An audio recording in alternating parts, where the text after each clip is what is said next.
Hey there and welcome back. I'm LP and today I'm showing you this, the 2020 Mazda CX-30.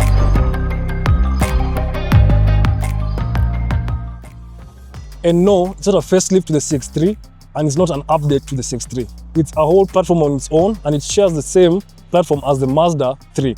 Just that it's bigger, wider and it's more practical than the Mazda 3. And this car is aimed for somebody who thinks the CX-3 is too small and the CX-5 is too big. But we all know what Mazda is trying to do. They're trying to get a share of the bigger pie of this whole craze of SUVs in the market right now. But that's our secret. So today, I'll take you around this compact SUV, show its strengths and weaknesses, and answer all the questions you might have about the Mazda CX-30. So sit back, relax, and let's get into this video. Looks-wise, starting with the front. Long bonnet, framed with sharp eyes, and a very standing out grille.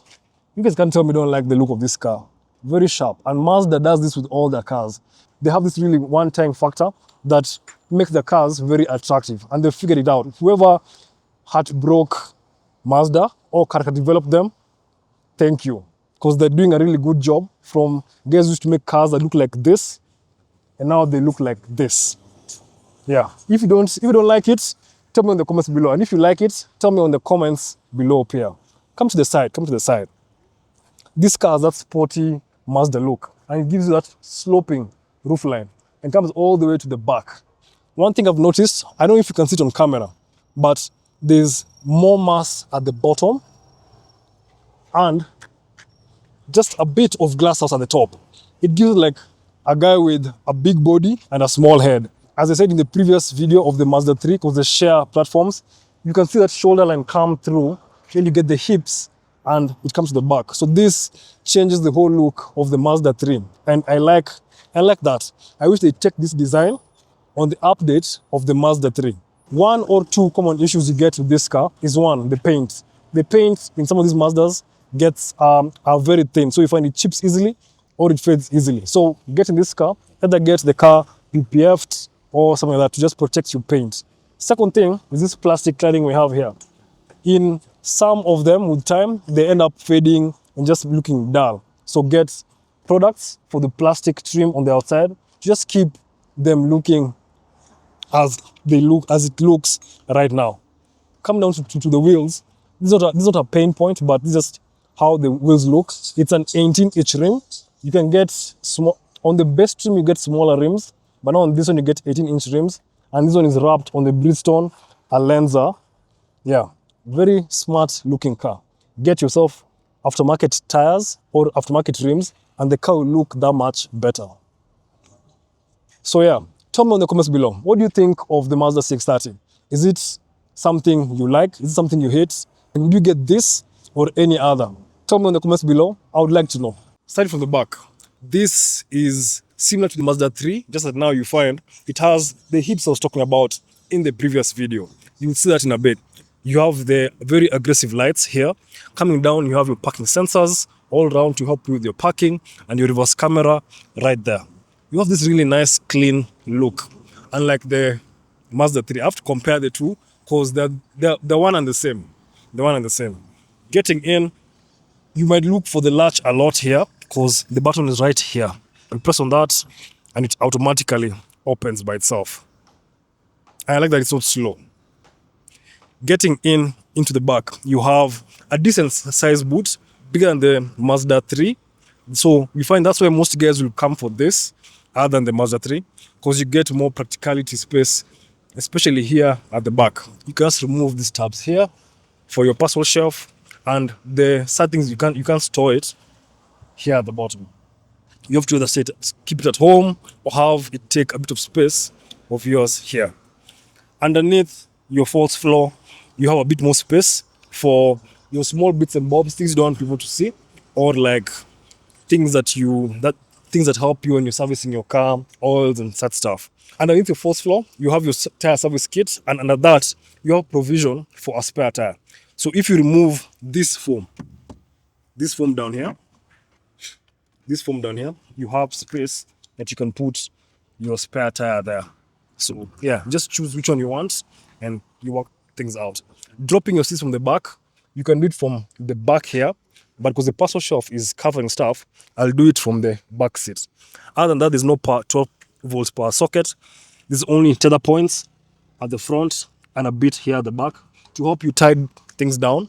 And yeah, that's the back. This 630 competes against the Honda HR-V or the Vezel, the Nissan Qashqai, the Toyota Corolla Cross, the Toyota CHR, or the Suzuki S-Cross, plus many others.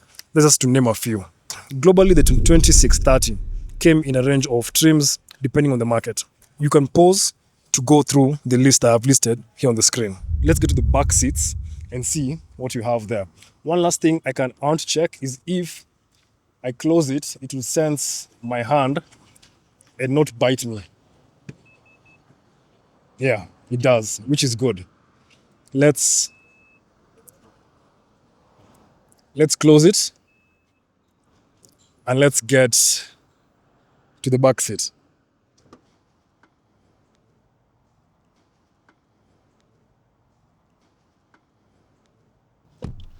Very solid sounding door, and even if I move things, the handle moves, yes, but there's no any sound of creaking and all that stuff. This is my driving position, so I have that enough space and that much space here at the back. I like even how the material has been put. This beige kind of material here on the inside. You can get leather and other stuff, but yeah, I like how this whole space looks. Practicality wise, your door bins just fit my bottle. Unlike the Mazda 3, they didn't fit. For storage, you have that. You have one backseat pocket here, and that's it. At least this one you get back vents. So even if guys put the AC there, you can still have the AC blow towards you. One major complaint of this car and the Mazda 3 is the AC vents. You find that they don't blow as hard as you want them to blow, and you find the car gets a little bit too warm in other days. Yeah. So here, moving into the center seat, is it suitable for a third person? Well, I fit, and I can put my knees in or a bit out, and my feet will kind of like intrude on the other people's space, as you can see there. So yeah, you can fit 3 guys here at the back. A bit of a squeeze, but they'll fit. For connectivity and stuff, there's no connectivity here at the back. There's no 12-volt socket. There's no USB ports. Yeah, so if you have kids and you need them to charge their devices, they can't do that. You have to charge your phone before you get into the car. Other thing you have is your center armrest, which I really like, being that you have the cup holders at the front and not at the center here. So you can put your hand and relax, or put your hand sideways and still have your drink here on your cup holders. So yeah, that's the back. One last thing is the window. Imagine, does not go all the way down, while in the Mazda 3 it went all the way down flush, but still it's quite a nice space nonetheless. So yeah, let's get to the front seats and see what we have there. Coming to the front seats, the front door itself, you have this soft touch plastic at the top, this leather trim, this nice leather trim here. It's more soft touch material here and plastics at the bottom, where you don't need the soft touch material.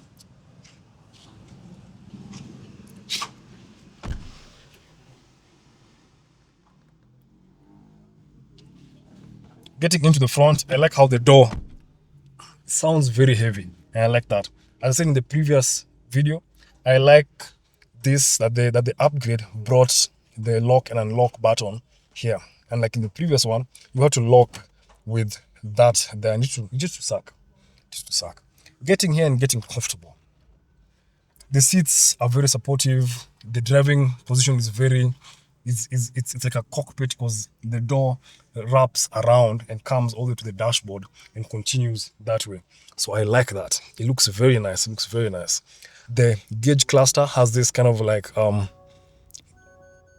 analog feeling, but you still have the digital bit in. It gives you a bit of information, not so much, but just enough for what you need to see. I like the design of the screen here. It's not touch and it's pretty far away, so you don't touch it, which is a good thing. So you have your designated buttons to control the infotainment system here, like the BMWs and stuff. I like this system better than touchscreen manuals. It's You might find touchscreen is faster when you're at standstill, but when you're driving, this is much better because every click means something. So yeah, I prefer this. So looking around, how does the whole interior look? It's a very premium feeling kind of interior, and that's all I can say. It looks really nice. In this car, you have this kind of like blue leather at the top. Then you have the dark, soft material there on your dash. And you have physical buttons for your AC vents, which I appreciate. Then you have a CD player for people like me who likes Zilizopendwa from the old times. Not for me, but yeah, wazee. Na sipendi wa mama. Anyway, coming down, you have space for your phone. You have two hidden cup holders here at the center. Then you have your gear shift selector and your infotainment controls, which as I said, I like. You have your electric handbrake here on the side and your auto hold. To open your center armrest, you have to push it back to the first click and open, or to the second click, then open. So you can, yeah, first click, second click to open. If it's all the way forward, you can't open it. You can't. So don't try, you'll break your armrest. And it feels like something that can break. So just be careful and don't break your armrest. The space here is not so big and has a divider that you can remove to put other stuff if you want. And yeah.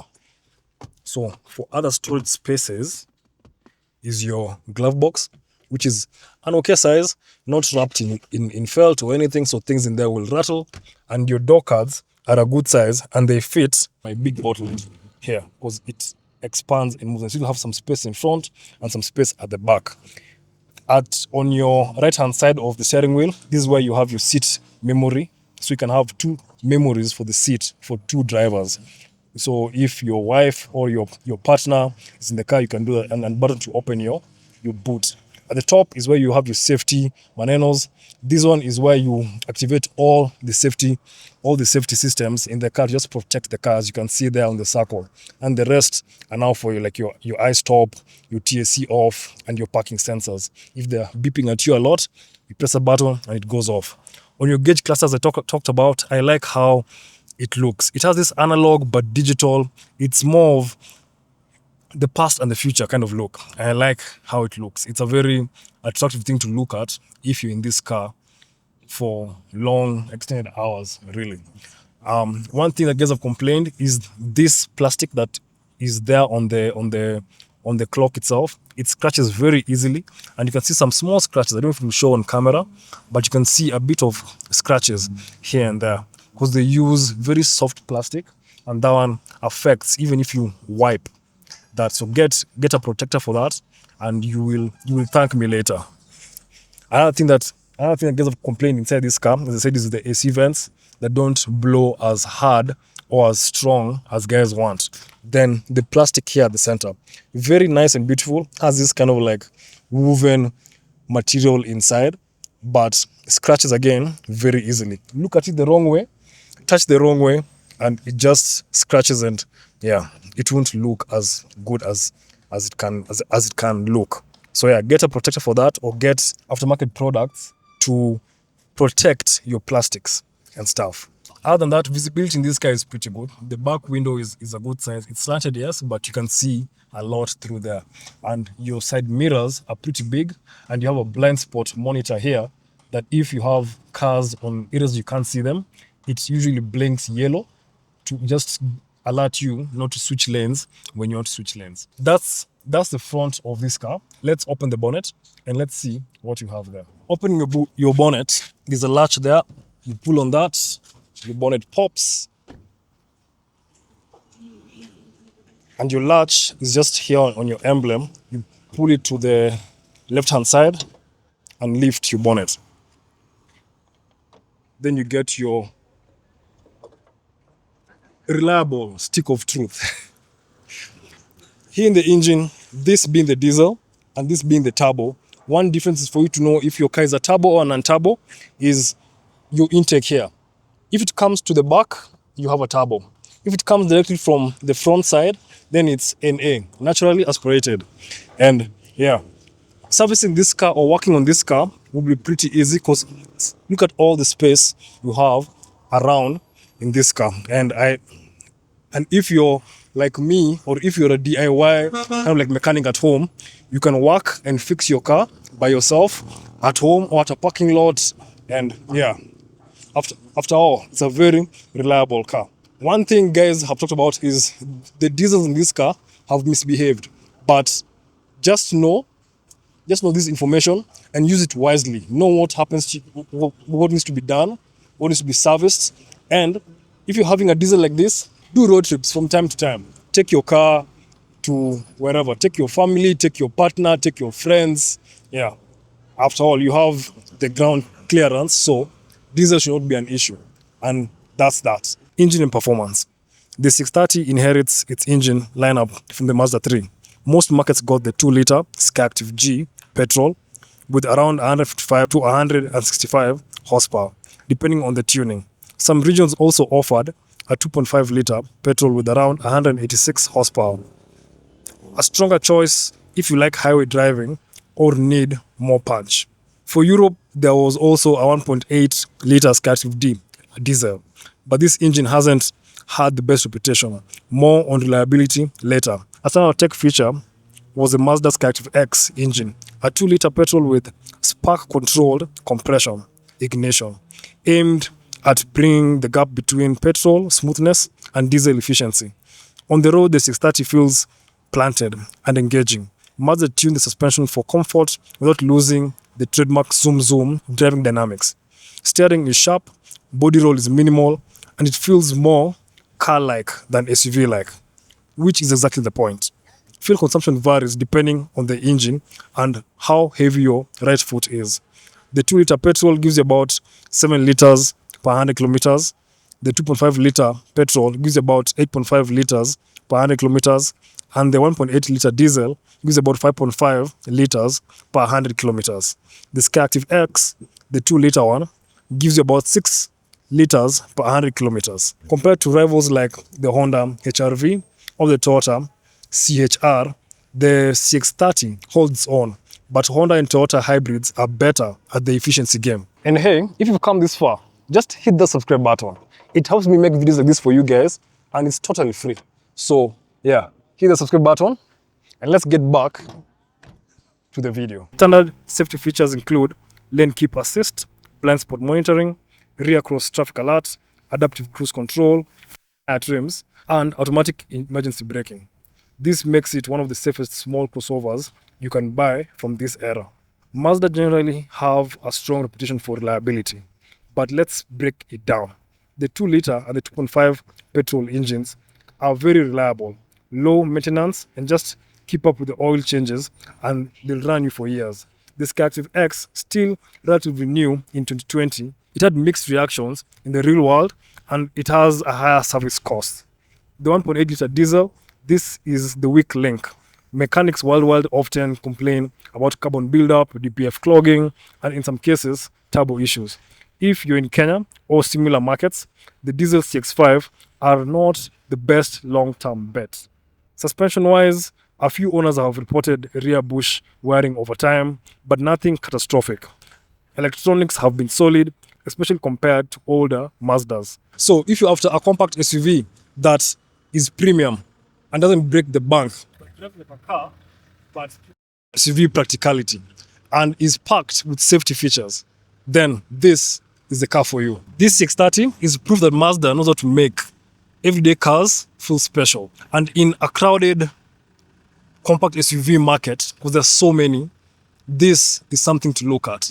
So, would you go for the CX-30 or the CX-5? Or would you go for the CX-3 or this CX-30? Tell me on the comments below. And if you haven't subscribed, subscribe for more in-depth reviews like this. And thanks for watching, and catch you guys on the next one.